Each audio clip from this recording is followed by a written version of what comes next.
just trying to make pimping my stuff a little bit more fun.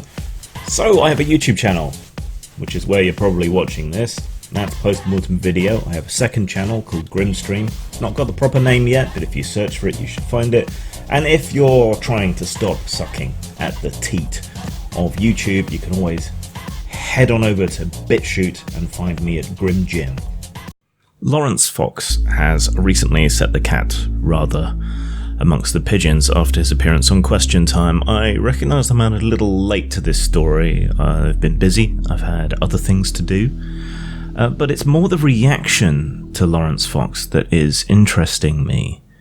There's an article in The Guardian, of course, by Ellie Mae O'Hagan, entitled "The Anti-Woke Backlash is No Joke, and Progressives are Going to Lose if They Don't Wise Up." Now, it's interesting because it recognises and skirts around what I believe big parts of the problem are, but misdiagnoses it, misunderstands it, and suggests solutions that are only going to make the problem worse, in my not so humble opinion. As usual, where I quote, I will increase the pitch. This is not to make fun of anyone, it's just to differentiate from my voice for people who are just listening. Quote, Laurence Fox accused an audience member of racism when she described him as a white, privileged male during a discussion about the media's treatment of Meghan, Duchess of Sussex. The exchange set in motion a predictable chain of events. Fox began a tour of Britain's TV and podcast studios, making a series of increasingly reactionary and attention-seeking statements. Across left-leaning social media, meanwhile, Fox was mocked with a mix of amusement, disdain, and pity. Well, you see, here is the problem. Describing him as that is racist and sexist.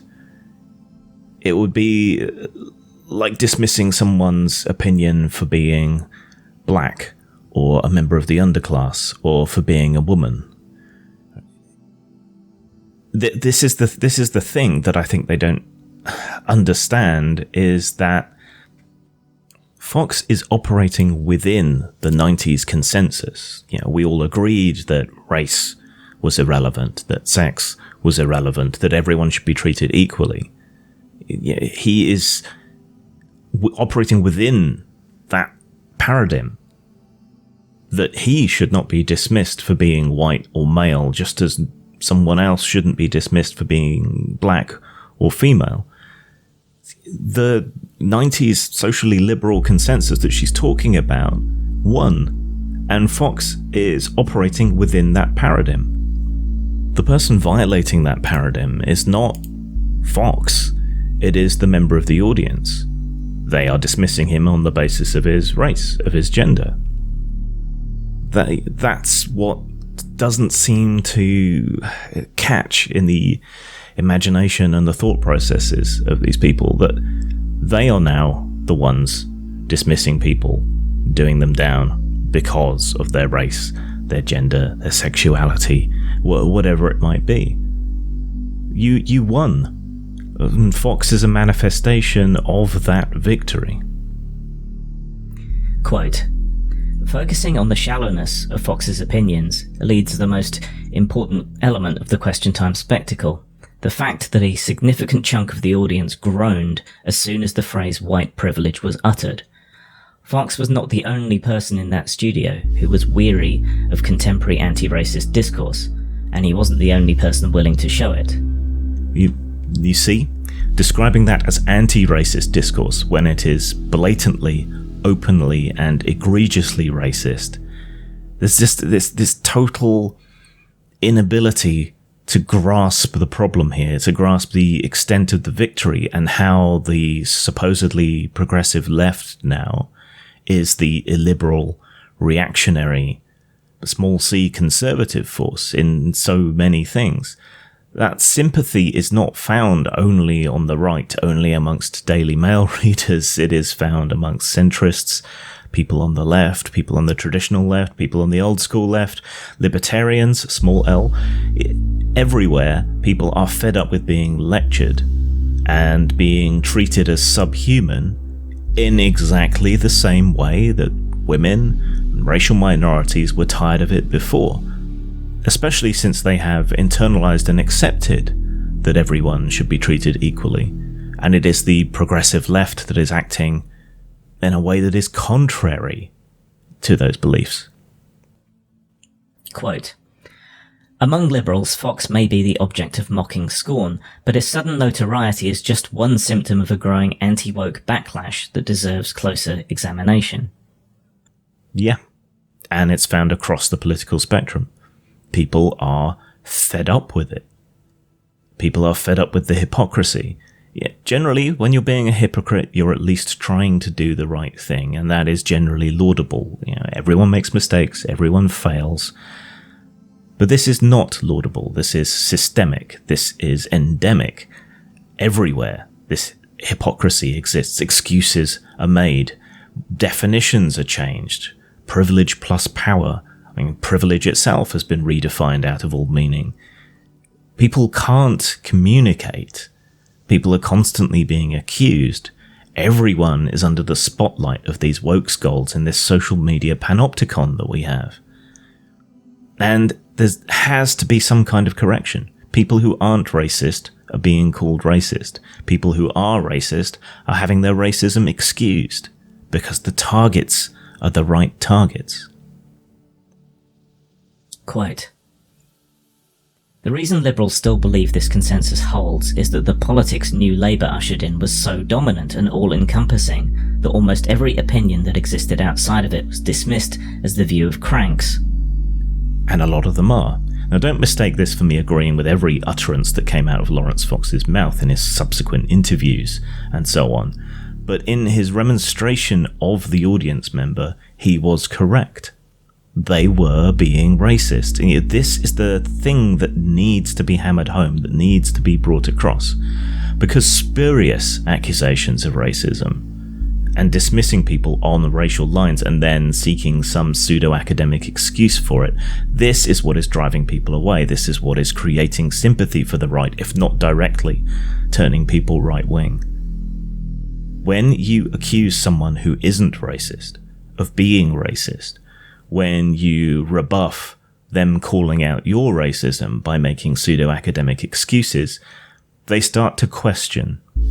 They start to consider, they start to doubt that other people who have been accused of being these things are really those things. And that creates a sympathetic and tolerant ear for genuine bad actors on the right. Consider Milo Yiannopoulos, for example. Quote, now that same political consensus is collapsing across the world wherever it has been established. In its place is a new young left that is more radical on issues of social liberalism, understanding that gender, sexuality and race are bound up with questions about power and privilege, and that these intersecting identities can produce significantly different life experiences. But as the tide of 90s social liberalism has ebbed, it has also revealed another group of people, primarily older white homeowners and pensioners, who had never bought into the consensus in the first place, and are aggressively hostile to its newer, more radical iteration. To an extent, that's true. We are seeing an activated backlash of petty nationalism and anti-progressive feeling, but there's also a huge constituency of people who see in the modern progressive left what we saw in the very conservative, evangelical, religious, moralizing right not too many decades ago, prior to that new consensus of the 90s. And we see these constant violations of those principles that we embraced during the 90s by people who are calling themselves progressive, but who are rejecting that broadly appealing universal message of empathy and tolerance and understanding and equality. They're replacing it with this tiered hierarchy of oppression. And it's singularly unhelpful, and it's not a good argument. And they constantly excuse this set of accusations that they make towards other people. They excuse their own sexism, their own racism. I'm repeating myself, but I really want to hammer this point home. Quote, There's no doubt that these examples would indeed be incomprehensible to the majority of people, but the idea that ordinary people are being driven into the arms of authoritarianism because of an excitable article they read on the internet is facile, and any progressives adopting it should ask themselves why they are parroting arguments that are largely advanced by the far right. Indeed, if the political claims of people of colour and women really had gone too far, the distribution of power and wealth in the world would look very different. Change takes time, and the biases of past ages take a while to filter through and disappear. We seem extremely reluctant in many nations to embrace economic change, which is the main thing that would create equality, and instead we seem to adopt policies that deliberately seem to set people against one another. Special grants for being a woman, special grants for being a person of colour, special rules, protected classes. This is not equality. You can't get to equality by embracing inequality. A backlash will come where there is unfairness. It's not people being upset about losing power.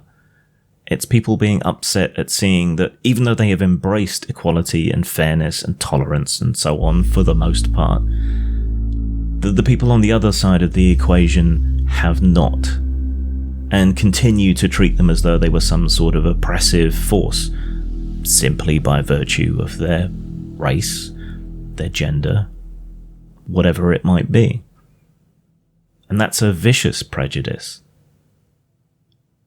But you can't get to equality, you can't get to a fair system by deliberately and willfully treating certain groups unfairly. In a positive way, because that necessarily creates a backlash and an outrage at unfairness, and it's entirely founded. We should listen to the right. They're the ones gaining from this. What she was referring to there were things like accusing Greek yogurt of being cultural appropriation, things like that. We're all aware of these pointless, stupid outrage articles and Twitter hot takes. Yeah, and they are exemplars of the problem. But anecdotes aren't data. But there is this steady drumbeat of condemnation for being white, for being male, for being cisgender, whatever it might be. And it's constant, and it's all-encompassing, and there's no real escape from it. People are not allowed their own conscience and their own mind. People should be allowed to have obnoxious opinions, hateful opinions even to express them. Where we intercede is where these cross into action. And this is what many people don't seem to understand about the paradox of tolerance. If you read the full context, it says that action is where you no longer tolerate it. Quote, ultimately, Laurence Fox and others like him don't want to hear about white privilege because it makes visible what has always been hidden, their power, and forces them to justify it. Power is nice and liberating, and those who have it tend not to give it up without a fight. And this is where it all falls down, of course. People don't want to hear about white privilege because it's bullshit. Unless you're living in the past, in apartheid South Africa, or in America during the time of segregation, you don't have white privilege. There is no such thing as white privilege. A privilege is a special right or advantage specifically extended towards a particular group. And there are no laws left on the books that privilege men, that privilege white people. There are laws that privilege women. And there are laws and grants and so on that specifically privilege people of colour. But there is no white privilege. There may be advantages, but an advantage is not the same thing as a privilege. A privilege is something extended. The police have privilege. They have special rights over and above those that ordinary people have. And if you go back to apartheid South Africa, it's easy to see that there was a white privilege there. So people reject white privilege because it's bullshit, because it's racist, because it puts all white people into one big bucket.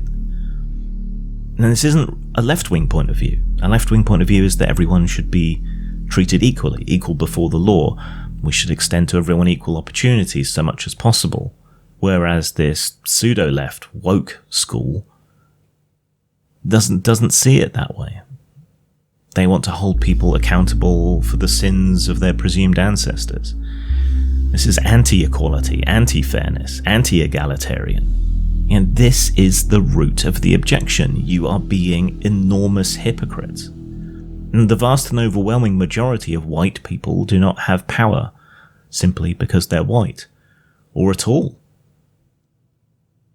The fire is being turned on people who should be your natural allies. You have more in common along class than you have differences in race, or gender, or whatever else it might be. Quote, progressives need to wise up to the fact that they are losing this argument and decide what they're going to do in response. If they don't, they may soon find that the future they always assumed was theirs is being made without them. Or, as Florian Philippe, senior strategist to Marine Le Pen, tweeted after Donald Trump beat Hillary Clinton, their world is collapsing, ours is being built. And this, I think, is the crux of it. The failure to fully understand. They know something is going wrong. They think it's some sort of massive conservative backlash, and there is an element of that, certainly. But also there's this huge mass of people who have accepted fairness, equality, tolerance, empathy, egalitarianism, that everyone deserves a fair shake. And those people are being alienated by the pseudo-left, the progressive left, the woke scolds, whatever you want to call them, because they run entirely counter to these values, which are popular, broadly held, that they are that socially liberal consensus of the 90s, but the people violating it over and over and over again, and thereby creating sympathy and welcoming ears to the messages of the far right. The people causing that problem are the progressive left. So they do need to back off from the ludicrous. They do need to rededicate themselves to genuine core left-wing philosophy and values. But I won't be holding my fucking breath. Zang. Do you like t-shirts? Yeah, boy! Do you like games? Certainly. Are you perhaps a little bit kinky? Yes, quite. Then buy one of our B&D t-shirts at Teespring. Teespring.com/stores/postmortem-studios. You want to be cool, don't you? Does the word duh mean anything to you?